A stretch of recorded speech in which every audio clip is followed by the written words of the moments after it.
এই মাসে 19 তারিখে ব্যাংককে গিয়েছিলাম আমার মেডিকেল চেকআপের জন্য। গতকাল আমার মেডিকেল চেকআপ শেষ হয়েছে, সেই কারণে আমি দেশে চলে এসেছি। আপাতত এর বেশি কিছু বলার নাই। সবাইকে ধন্যবাদ। তার একটা বড় বিষয় নিয়ে অনেক গুঞ্জন চলছে যে রাষ্ট্রপতির পদত্যাগের বিষয়টা, আসলে স্যার এটাকে আপনি কোনো বিষয়ে অবগত নাকি? আর আরেকটু সামনে যেটা জানতে চাই, যদি উনি করে থাকেন সেই ক্ষেত্রে প্রসেসটা কি? আমি দেশের বাইরে ছিলাম, সুতরাং এখানে কে পদত্যাগ করলো কি করলো আমার কিছুই জানা নেই।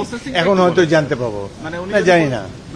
যদি রাষ্ট্রপতি যদি পদত্যাগ করেন তাহলে স্পিকারের কাছে পদত্যাগ করবেন এবং আগামী 90 দিনের মধ্যে জাতীয় সংসদ একজন নতুন প্রেসিডেন্ট নির্বাচিত করবেন। এই হলো সংবিধানের পজিশন।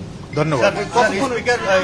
রাষ্ট্রপতি আপনারা যেরকম শুনেছেন আমি সেরকমই শুনেছি। তিনি পদত্যাগ করলে সেই অনুযায়ী তারপর যে ভ্যাকুয়ামটা থাকে সেই জায়গাতে আপনি এটা তো অনুমান নির্ভর প্রশ্ন, সুতরাং উনি কি করবেন না করবেন আমি জানি না। রাষ্ট্রপতি দেশের প্রথম ব্যক্তি। আসার কথা ছিল 26 তারিখে। যে আমার একটু ব্যক্তিগত কাজ আছে। কালকে আমার মেডিকেল চেকআপ যেহেতু শেষ হয়েছে সেই জন্যই আমি এসেছি। রাষ্ট্রপতি পদত্যাগ করলে তো পরবর্তী দায়িত্ব আপনার উপরই পড়বে সংবিধান অনুযায়ী। এটা একটা ট্র্যাডিশনালি বাংলাদেশের সংবিধানে লেখা আছে, যখন রাষ্ট্রপতি পদত্যাগ করে তখন অ্যাক্টিং স্পিকার হিসাবে, অ্যাক্টিং রাষ্ট্রপতি হিসেবে স্পিকার দায়িত্ব পালন করেন, বাট মূল রাষ্ট্রপতি নির্বাচন করে জাতীয় সংসদ, সেটা 3 মাসের মধ্যে করতে হয়। এটা হলো সংসদের পজিশন। থ্যাংক ইউ, ধন্যবাদ।